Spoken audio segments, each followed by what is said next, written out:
And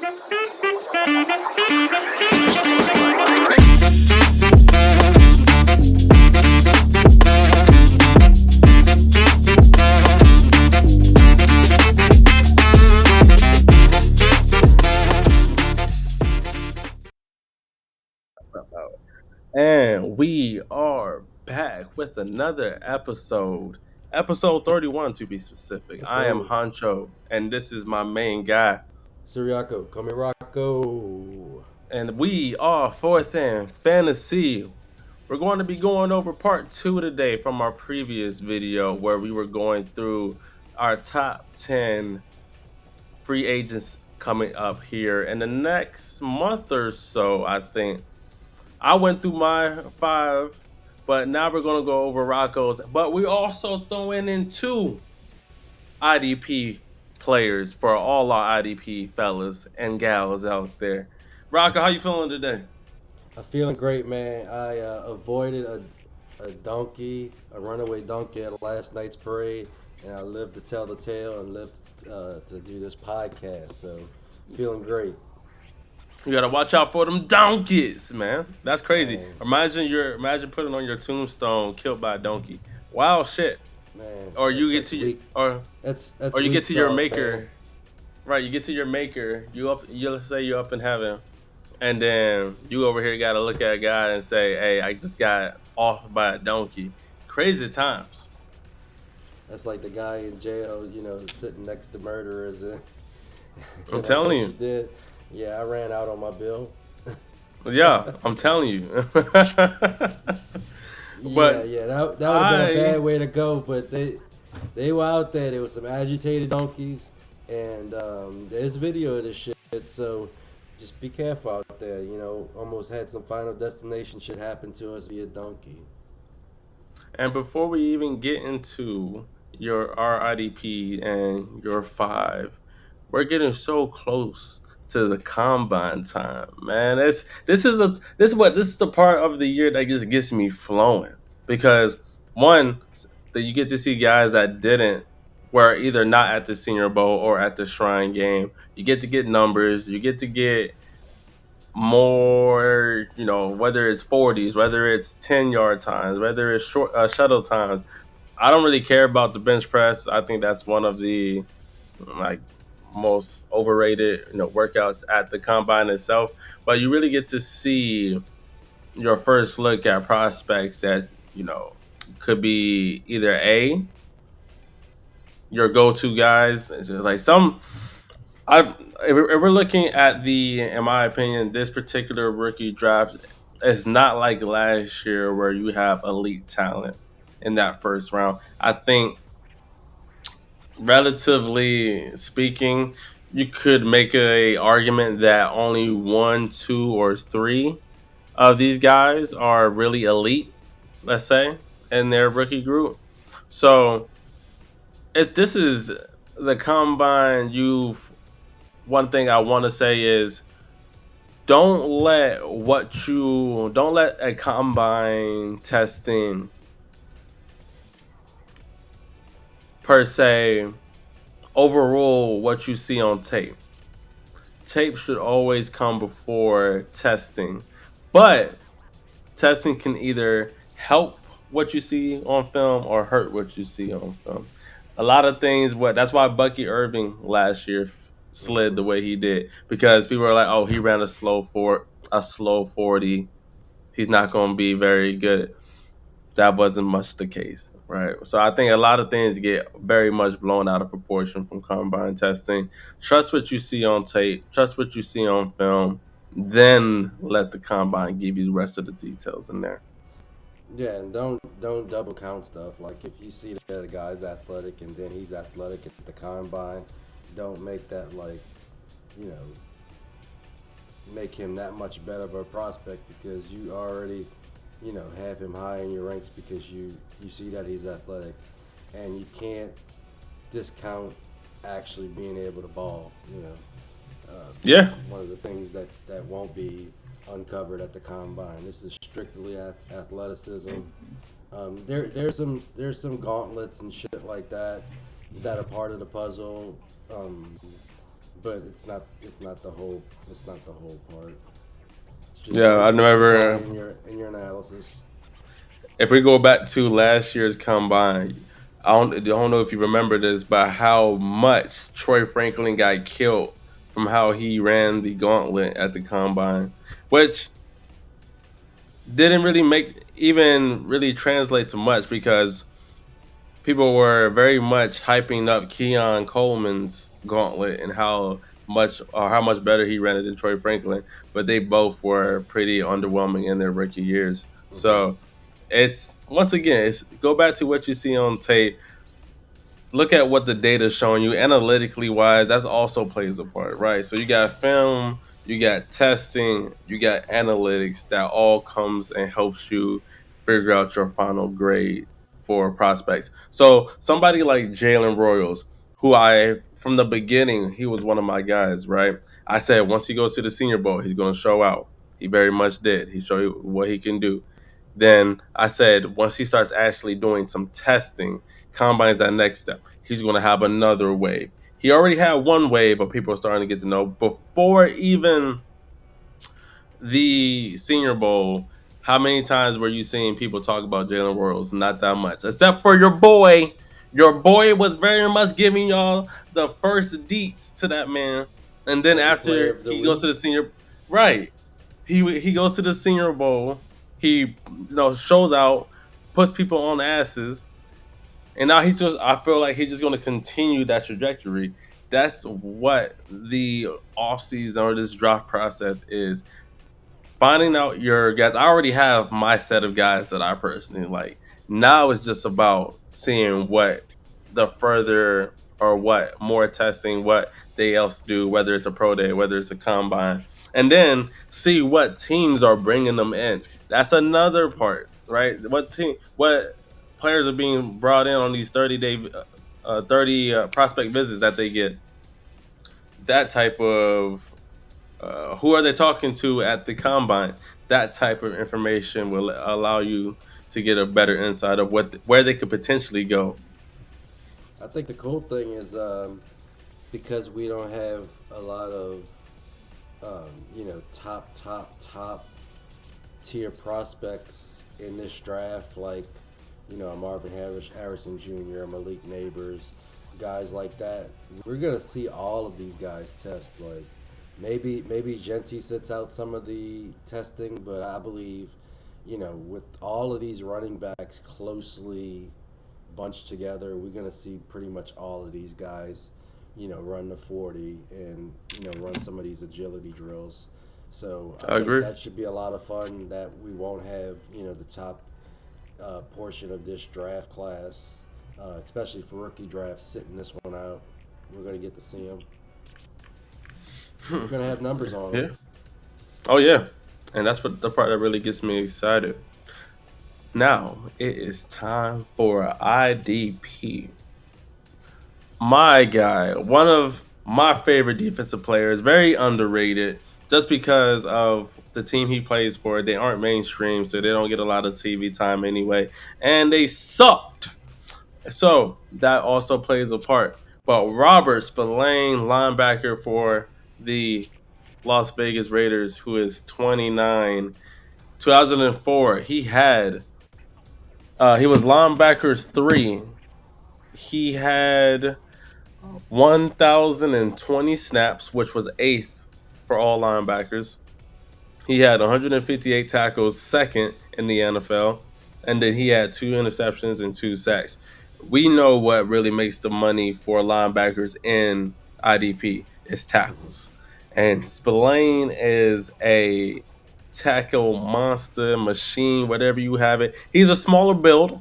He's not one of where we those old school linebackers where they were like 6'2", 6'3", 250 pounds. No, he's about 6'1" and 6'2" pushing, and around that 238, high 238 mark, 240 ish. He might be even lower than that, but like 235 round. But man, is he athletic, sideline to sideline. He makes plays for that defense. He is even, I think, pretty decent in coverage as well.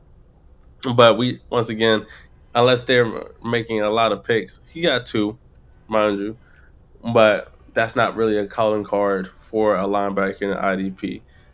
Just the tackles. You want to have the top. That's why Bobby Wagner was such a sought after IDP player for years, because you knew he was going to have 100 tackles every single year. That's somebody who I think Robert Spillane can be. In his career, he's played 86 games. He started 50 of them. He's played for the Pittsburgh Steelers, the Tennessee Titans, and like I said, the Las Vegas Raiders. In his career, 301 solo tackles, 27 tackles for loss, and 6 interceptions. In 2004, he had a run stopping grade of 87.3, which was 6th in the NFL. Potential places, I could see him going back to the Raiders. I think they very much would need him to go with Diablo and that linebacker core. I could 100% see him coming to the Dallas Cowboys. We are in need of linebackers very much with Demario Overshawn being injured. He might not miss all of next year, but at the same time, I think Robert would be a great piece. Matt Eberflus, he is a linebacker guru, and I think he's very much going to bring back. I don't think linebackers previously before, in the days of Dan Quinn, were highly valued. For him, the safeties and that defensive line were more of his, you know, interest, if you will, or his where he put his uh, money where his mouth was, if you will. I think Matt Eberflus is going to bring more key to the linebackers, which makes me super excited. But I really like Robert Spillane. He is he I think he goes into the once again the likes of the Bobby Wagners, the who's the linebacker from the Colts, Franklin. Zaire Franklin. Thank you, Zaire Franklin. And then you have the guy from the Jags linebacker. What's his name? Uh, all these guys got really hard names. From the Yeah, Jags. yeah, yeah, yeah, yeah. Oh shoot. Oh, Alokun. Alokun. Sorry, man. I don't mean to fuck up your name, bro. I really be we trying, dog.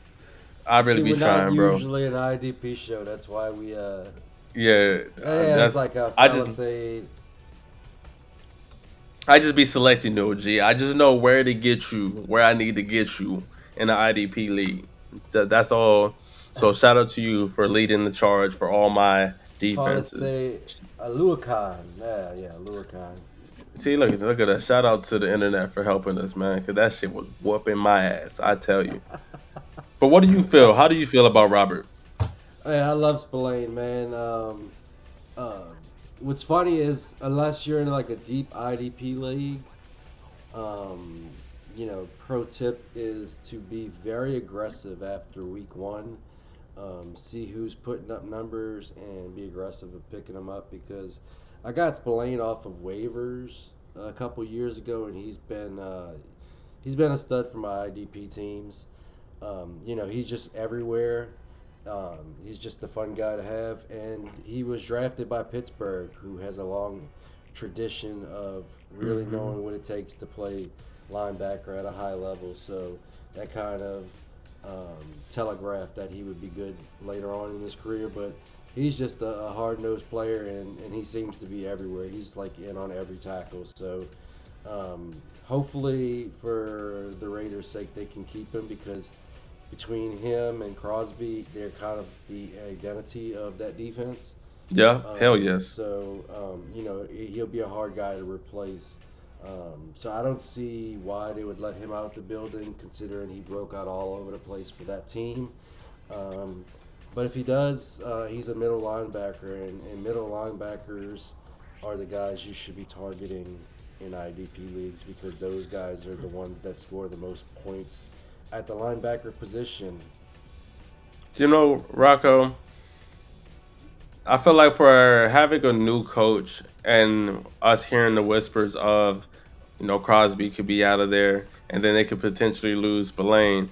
Man, losing those two guys would be such a blow to that defense. Right? I feel like, and it might be inevitable, but I think you just need to do all you can. Just like with the T. Higgins situation with the Bengals, you need to be doing all you can to try to keep him, right? Keep these guys. I feel like you're going backwards, not keeping these type of players who just go out, they don't complain, they just go out and ball, right? Hmm. Spillane, and IDP, we're a very rare breed, all right? Not that many people like playing with defensive players, and not that many people know enough, right? And then and the thing about with IDP leagues, it's not even always about having the top player at every position because waiver could be littered sometimes. Hmm. Defensive players get hurt all the time. Next thing you know, this person's stepping up. That's why in IDP leagues, it's probably even 100%, 200% more important to be mindful of the waivers and who's on waivers, because sometimes you can see guys like, and you're gonna see a lot of the top tier DBs on waivers just because as a DB, unless you're a safety or unless you get a lot of interceptions, Hmm. you're just not gonna have a lot of points in fantasy. So you'll see Patrick Surtain on waivers. You'll see. I remember when Trayvon Diggs was having that record breaking. True, Deron Bland, when he was setting the record for most pick sixes, he was on waivers in a lot of Yeah, I leagues. mean, unless unless you specifically play with cornerbacks and not just DBs, then there's no reason to ever go after a corner because they're just not. Unless they're maybe a nickelback will get some tackles, but Nickelbacks, yeah. Hmm. a corner will never get enough tackles to be relevant unless your scoring is super overweight with interceptions. And even then, even the best cornerbacks in the league get 6 interceptions, so they're scoring 6 times out of 17 weeks. And the best cornerbacks, they're not even targeted, so that's why most of them hardly ever get tackles. It's nothing to see a corner with 30 or less tackles. So yeah, never go for corners and never go for deep safeties because they just don't get the tackles. Always target box safeties, guys that play close to the line of scrimmage. Or Derwin Almost like James of the yeah, world. yeah, yeah. Almost like that fourth linebacker. Because if they're not getting tackles, then you're probably scoring less than 10 points a game. So Rocco, I'm gonna let you give our audience our second IDP player.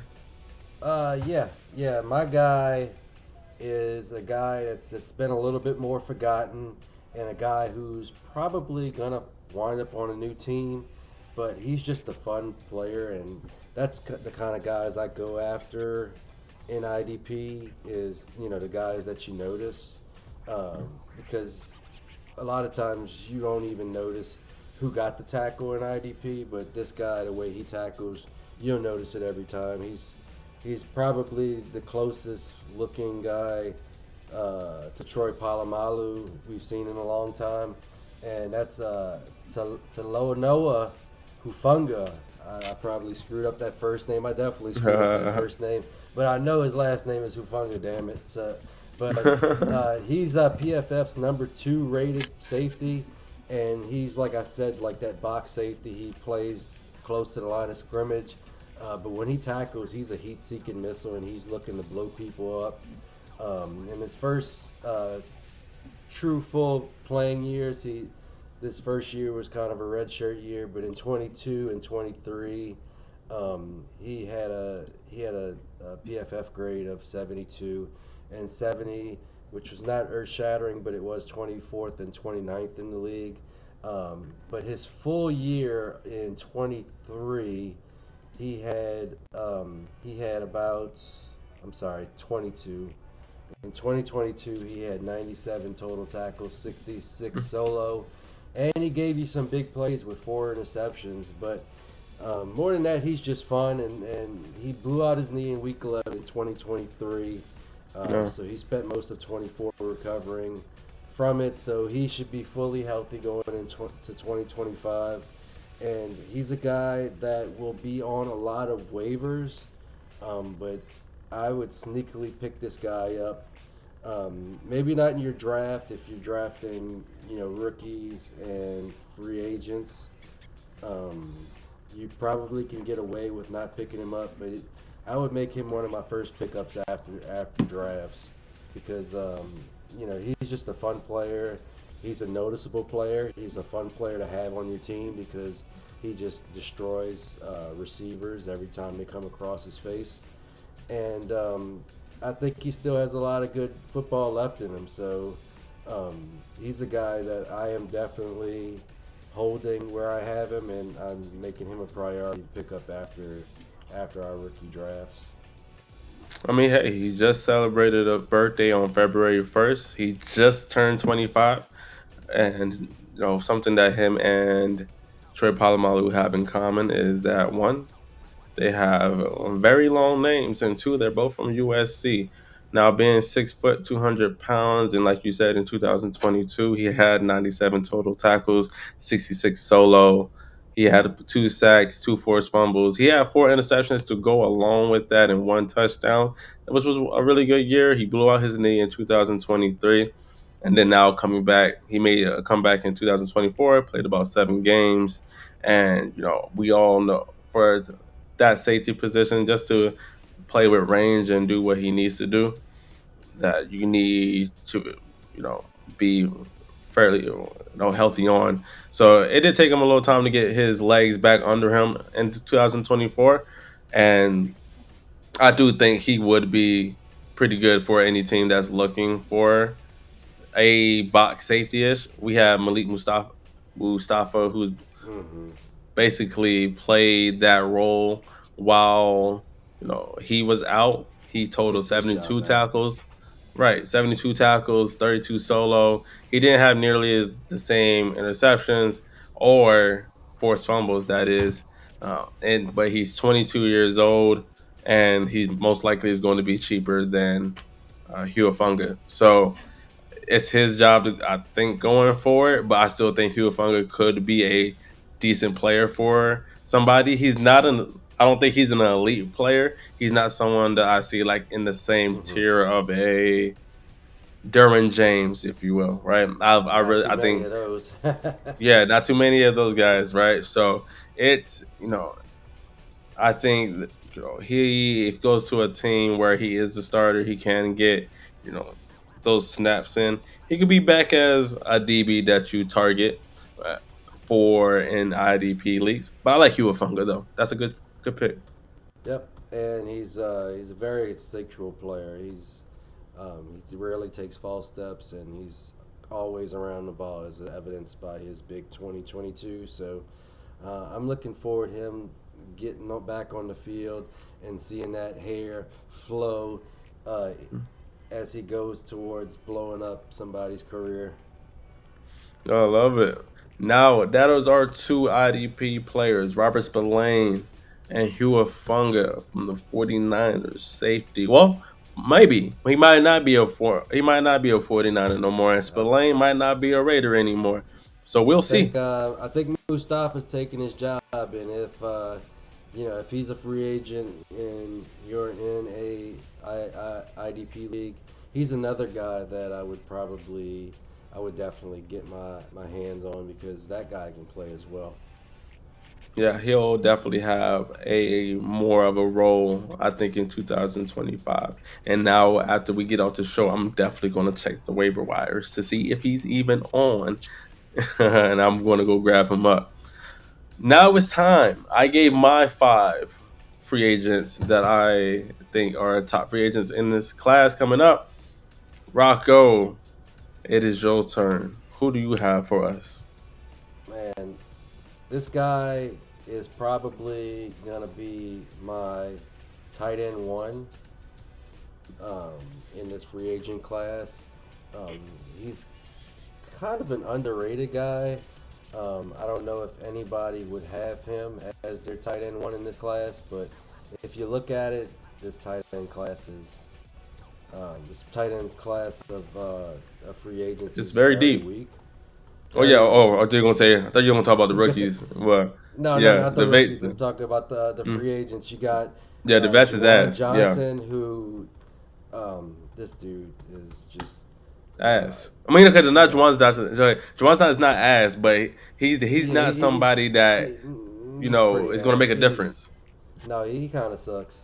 I've watched him for a few years, and he's got a little athleticism, but he has no idea how to play. You throw the ball towards him in the sideline, he has no idea where he's at. He always goes out of bounds. Um, but this guy he's been the tight end one for a New York team for a few years, and he's got some athleticism as evidenced by his 89th percentile burst score, 75th percentile agility score, and he's got a great catch radius, 82nd percentile. He's not the fastest guy, but he has made plays. He's not just out there just running wind sprints.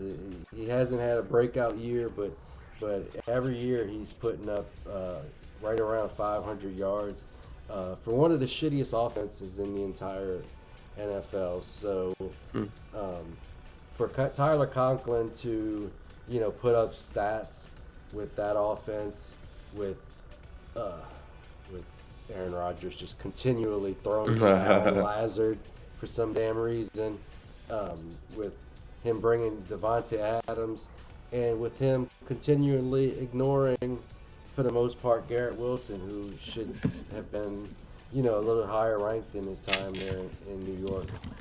But I really like Tyler Conklin. He always seems to make a lot of plays, um, and he is the number 3 free agent in PFF, and I just think he's a fun guy, and I hope that he can get to a team that can, exploit some of his talents. I know I say it every week, but a team like the Chargers, needs a tight end, and I think he's much better than anything they have there. So if they don't go the NFL draft route, that would be a good landing spot for him. But do you have any thoughts on the Conk? I like me some Tyler Conklin actually, and he started his career with the Minnesota Vikings. One of his last year with the Vikings actually was in 2021, where he had 61 receptions, 87 targets, 593 yards, and 3 touchdowns. Then he came with over to the Jets in 2022. Had a very similar same year. He got 87. It's kind of crazy. For 3 straight years, he got the same amount of targets, 87 Mm-hmm. targets for 3 straight years, and went 61, 58, 61. That's pretty, consistent. And where for the tight end position, if you can't get the top 5, 6 guys. Sometimes you don't always need a elite tight end position, right? If you have elite, I'm really somebody who loves building through receivers. I like having an elite wide receiver group, right? So in Mm-hmm. this in this startup draft I just did, I ended up getting Jamar Chase and CD Lamb for my wide receiver stack, initial stack, right? If going forward, and I know that those two, if everything goes well, right, are going to get me points. Maybe I feel more comfortable waiting on that tight end or grabbing me a tight end, and this is maybe not before 2000 this off season, because we don't know where Tylen Conklin is going to go. So he could end up going back to the Jets, which I wouldn't be too upset about if they go get a quarterback, or we got to see who's going to be their quarterback. But I think he could have the same production that we've seen the last few years from him. But let's say he does go to a team like the Chargers, who I think he would actually be really good for. He's he's not one of those big guys like a Gronk, if you will, Mm-hmm. right? Mm-hmm. He he's 6'3", 248 pounds. I think he's still a good blocker, but I think he's also underrated receiver as well. Hands are really well. He knows how to work the middle of the field. I like me some Tyler Conklin, and I actually do have him on. Now that I'm thinking about it, I have him on a few of my dynasty leagues right now, just because he it's like I said, it's not. It doesn't. You don't always need elite talent at the TE spot. Sometimes you just need somebody who's consistent. And Tyler Conklin, I feel like somebody who is consistently could get you anywhere between 8 points or up. Right. I think he's a safe floor at to 7 to 8 points on a given week, and that's why I like Tyler Conklin. Yeah, yeah, I think he's definitely an interesting guy, and he has enough athleticism to, have a. I think he can in any given year he can push for a tight end one status. Maybe not consistently, but I look forward to him getting out of the Jets while he still has some years of his prime left, and see if he can get on a team that can use him a little bit more properly. Think about if he went to the Broncos. That's a good spot for him. That's, Mm. that's a fucking great spot for him. Mm. Honestly. I would love that spot. Now, who's your next guy? All right, my next guy is a guy that I've been a fan of for a long time, but he's just been kind of injury. He's had the injury prone label for a long time. He's Mm. had just the worst luck with injuries, and he's a guy that I drafted only to see him get hurt every single year. And he finally made it out of a year mostly healthy. He got banged up a few times. He started out the Mm. year super hot, which is crazy because he was coming off an Achilles injury. Um, but this guy broke his fibula in high school in 2016. He uh, had blew his ACL in 2021, and 2022. He also had another knee flare up. He finally seemed like he was healthy coming into 2023, and he popped his Achilles, like we talked about. J.K. Dobbins, man, I've been a fan of his for a long time, and I'm kind of curious as to where he is gonna go. But he had a pretty good year. It wasn't terribly efficient, but he was fun to watch last Mm. year. And just for the Chargers, just for him to get out on the field was was pretty good to see, because I just assumed that his career was over after all the knee injuries he suffered, I'm sure a and to lot of us pop did. Yeah. Achilles. And Achilles has been a death sentence for a lot of guys over the years. Look at Cam Akers. He's like a running back three at this point in his career with all of his injuries, and it kind of sucks for that class. Only really JT Jonathan Taylor has survived. Swift to a lesser degree, but that class has been such horrendously injury bugged, and Clyde Edwards-Helaire kind of flamed out. Hmm. But it was good to see that J.K. Dobbins get back on the field and put up 900 yards in just 13 games, Yeah. to go along with 9 touchdowns on the ground.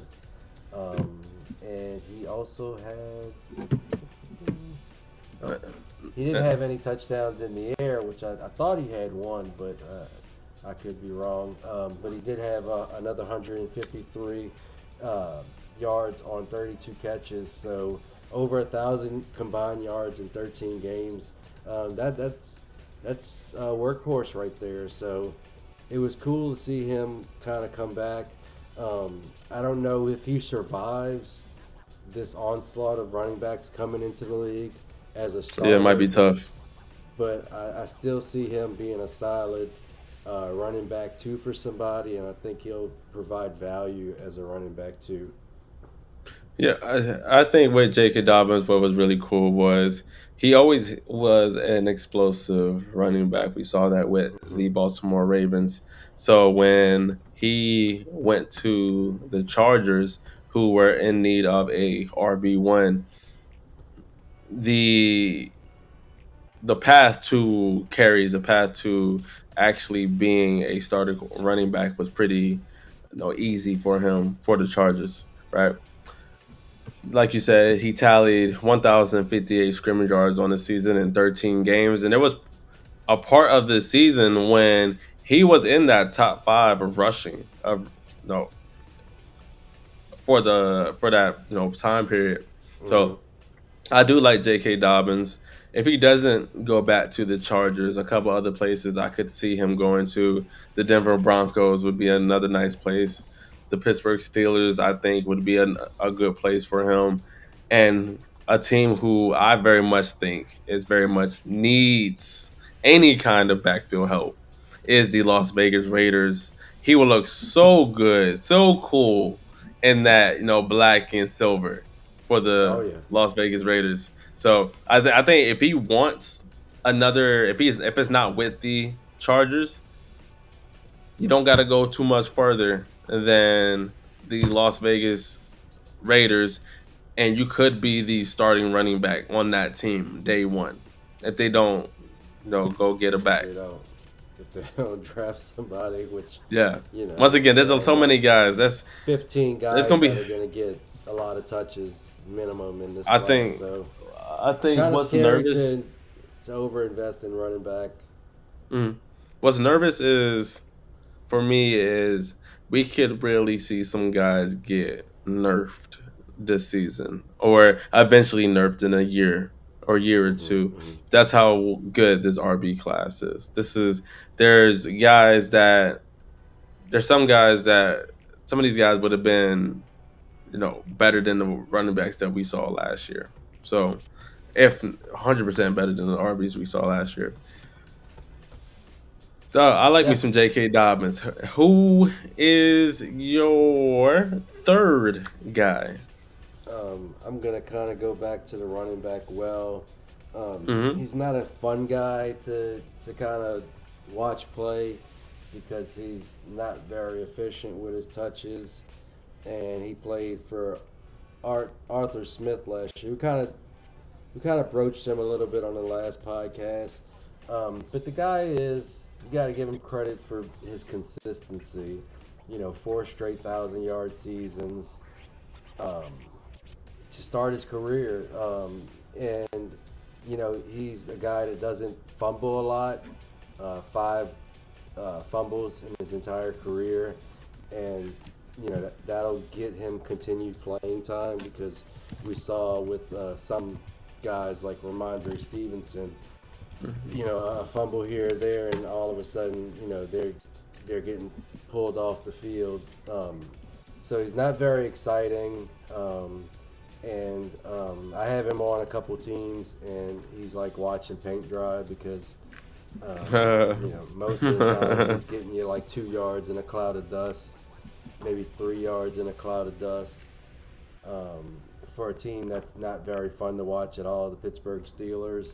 But I think he can have a little bit better showing if he went to another team because, like we said, Arthur Smith kind of just destroys people's careers.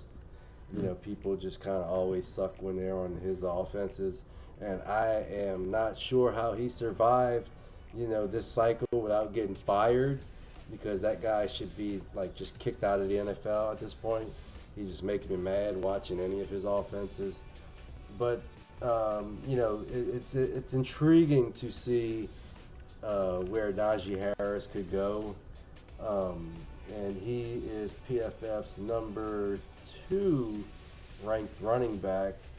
Um, but like we said, he can absolutely get nuked by some of these incoming running backs, and there's a good chance that he never gets as many touches that he had in Pittsburgh. But I do think he'll have a role because he is reliable as he stays healthy. He plays all the games and he doesn't fumble the ball. Speaking of Najee Harris, who, yes, I will agree, he is not the most sexy running back, right? He doesn't break off the long runs. He doesn't make people Hmm. miss. He's just a football player, right? And Hmm. and people now in a 17 game season, specifically don't put high value on a 1,000-yard season, and I get that. Nevertheless, though, he's been consistent, and what they say availability is the best ability. And one of the potential landing spots I think would be great for his style of running, and would also mean that the previous player that we just talked about, J.K. Dobbins, wouldn't be returning back to the Chargers. But I think Najee Harris and that, you know, hardball run heavy scheme that they want to run, and then you got Greg Roman as well. Hmm. I think Najee Harris' running style would be perfect for what they want to do. And like I said, availability, he's been able to prove that he's been able to stay healthy. And J.K. Dobbins, Gus Edwards both spent time on injured reserve last year, Hmm. missing a combined 8 games.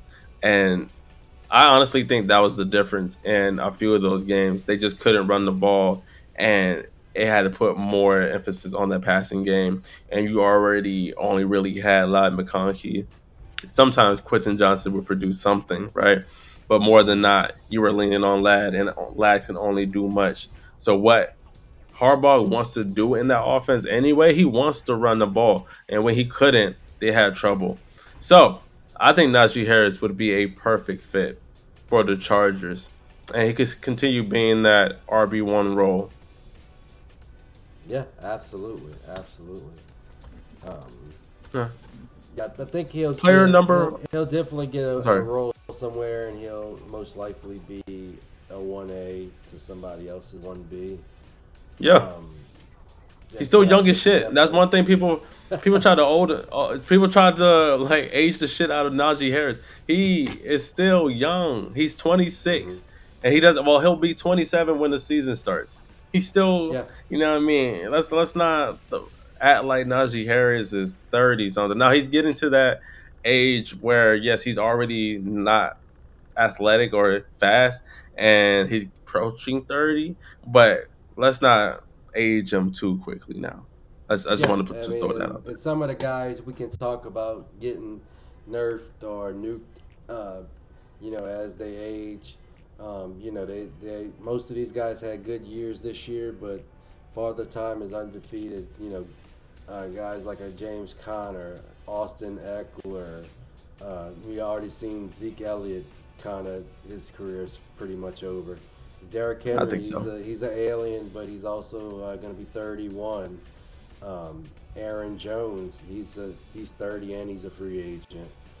We just seen Raheem Mostert get cut, so his career is most likely over. Joe Mixon will be 30. He'll be 29 in July. So this is just some of the names,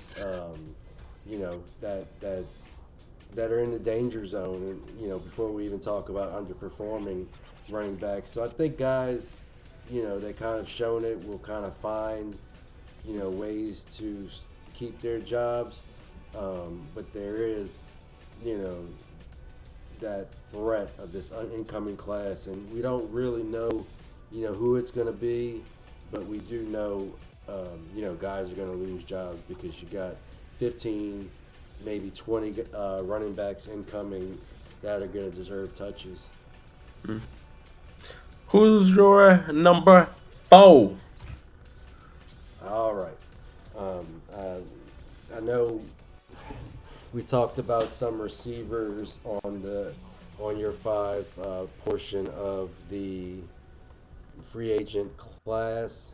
This guy's also a receiver, which is going to make him have some value, even though he's an older guy and he definitely got traded this past season and he underperformed really terribly. But he is an outside receiver, so that will give him value. Amari Cooper is a guy who's he's played a long time in the league. He's played since Yes. 2015, and he had I'm he had not. I'm not. 547 yards last year. He basically did nothing for Buffalo. once he got there. But I do think that he has a little bit of life left in him, and he will get paid. He's 30 years old, so he's a little bit over the age cliff, but it's not like he's 36 years old. And his ability is he's able to get open on the outside. So there's a few teams that can absolutely need an Amari Cooper. And he's 1 year removed from pretty much destroying a couple of my fantasy teams' outlook with like 3 touchdowns and like 200 yards for Cleveland last year. Joe Flacco, did that for him. Uh, but do you think he has anything left? Nah, not really. I think the injuries are very much starting to catch up to him. He was already a Mm-hmm. pretty banged up guy before he arrived in Buffalo. He was banged up in Cleveland. He was banged up in Dallas multiple times. Now he still might have Mm-hmm. still played, but it very much hindered his performance multiple times, and very much throughout the later of the years, he would just start to slow down. He is 30. He will be 31 when the season starts.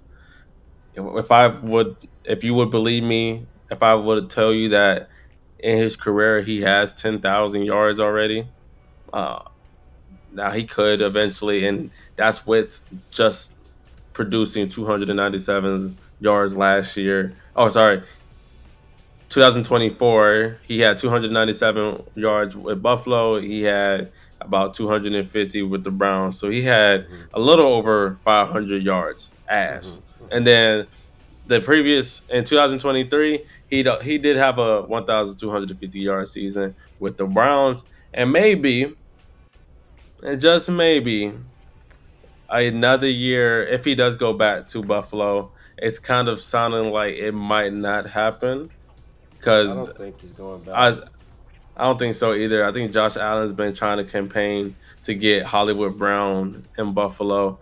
But does he have another year or two? Maybe. I could see him playing another year at the least.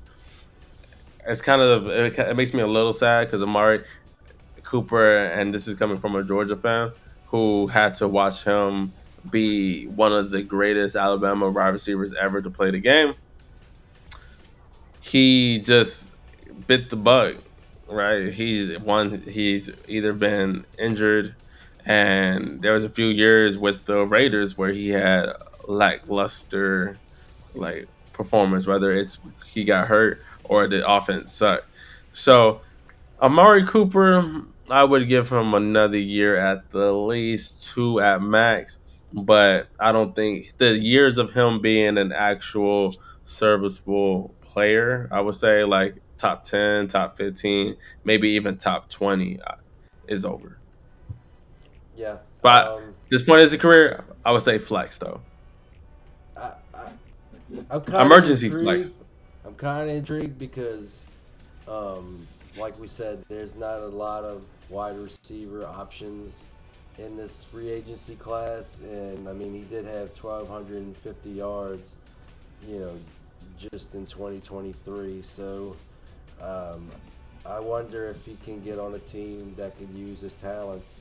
Um, I say it every week, but a team like the Chargers needs an outside receiver. Um, He'd be good. the He'd be good for the Green Bay pups. Packers need a number one receiver. I mean, Yeah. they got a Okay. bunch Whoa. of Whoa. number Whoa. twos and Okay. number Whoa. threes. Whoa. They got a bunch of number twos and number Whoa. threes, but And what they could would finish right hold on the up, hold up. outside. And what would Amari Cooper be? And what would he wouldn't be no It, wide it, receiver one? I mean, he had 1,250 yards in 2023. So if he can You would channel that energy again, then he would by far be the number one on the Green Bay Packers. I mean, even Josh Jacobs came out and said, "We got a bunch of second and third wide receivers out here." I I know Max is gonna hate to hear it, but I mean, if he goes to New England, he's immediately their number one. he would I think he would in sense he would give the aura of a wide receiver one at least. But I think where he would give the most impact would be teaching the young pups, right? If he went to the Patriots, teaching a Javon Baker, teaching a Polk, teaching a Demario Douglas, teaching a Boutte. I think that's where he could make the most impact on the team, But rather than his play now. I feel like if he don't show them, they're gonna just be like, whatever, old man. He gonna have to play to get those guys to listen. Otherwise, he might as well be the receivers coach. Listen, as much as we can, troll a little bit, I will say that CD Lamb, Amari Cooper played a part in where CD Lamb is. He did give CD some tricks and lay of the land of how to be a better receiver, and we saw that last year with CD becoming a wide receiver one. And I think I'm even more excited for CD this year and where it could be of the offense. I won't get too much of a tangent on the Cowboys offense because I know we got one more guy to go over for you, but like I said, Amari Cooper, give him at least another year of being some type of serviceable to a team, 2 years max. But I don't think he has, with how his body's holding up, I don't think he has much longer in the NFL. Yeah, yeah. I'm kind of intrigued because honestly, when I first thought of Amari Cooper, I thought he was 35 because he's been around so long. Mm-hmm. But he's still only 30, so I mean it's up to him. I almost kind of don't even look at what happened in Buffalo and mostly in Cleveland because Cleveland had Deshaun Watson, known sex offender, throwing the ball out of bounds and at the ground all season. So it was hard to do anything there. And I think he was pretty much gone by the time Jameis Winston started throwing those beautiful passes and making everybody look good. And it's kind of hard. I mean, some people are able to pull it off, but it's kind of hard sometimes for receivers to switch teams in the middle of the year.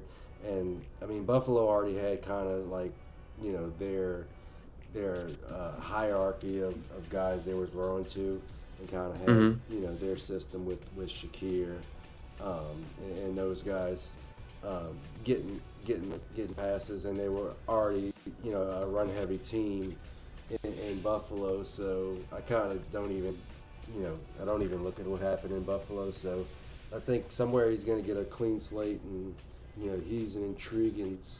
I wouldn't say sleeper, but he can be an intriguing, flex play, a wide receiver three for my team that may be able to put up some numbers. I wouldn't be mad at that whatsoever from Cooper. If he gets he just needs opportunity. He needs the chances, right? You can only produce if you're getting targets. So if a team is willing to implement him into the offense and get him the ball, and if he can still go out on the field, stay healthy, and still produce, then I think where you could get Cooper and his value would be pretty good this year. Now let's Yeah, end should be interesting. our episode on a high note. What do you have for the people for your fifth spot, my boy? All right, this is kind of like I'm kind of cheating here, but this is gonna be two guys, but they kind of become one guy.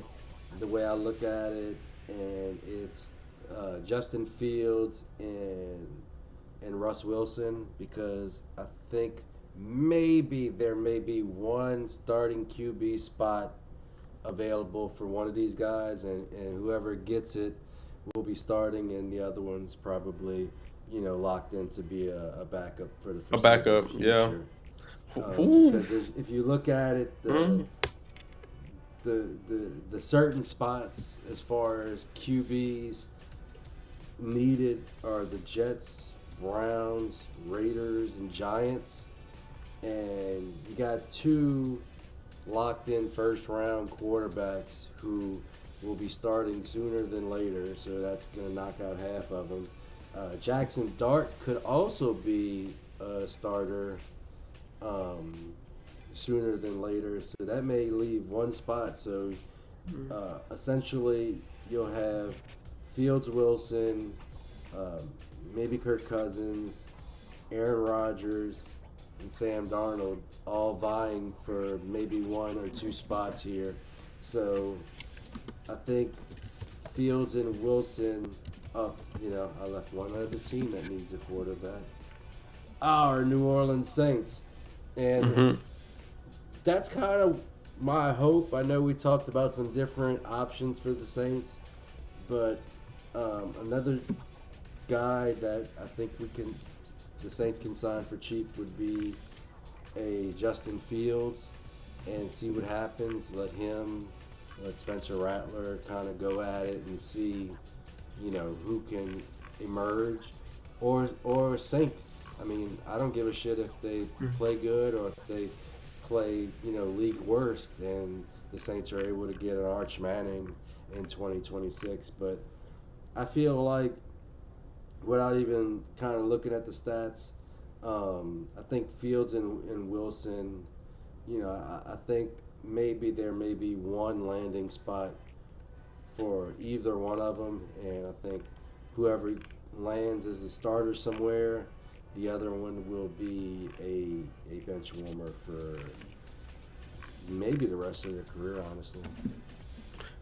I almost did the same thing you did. I almost went Russell and Justin Fields. I was going to say these are one spot for me just because they are. I do see them as Hmm.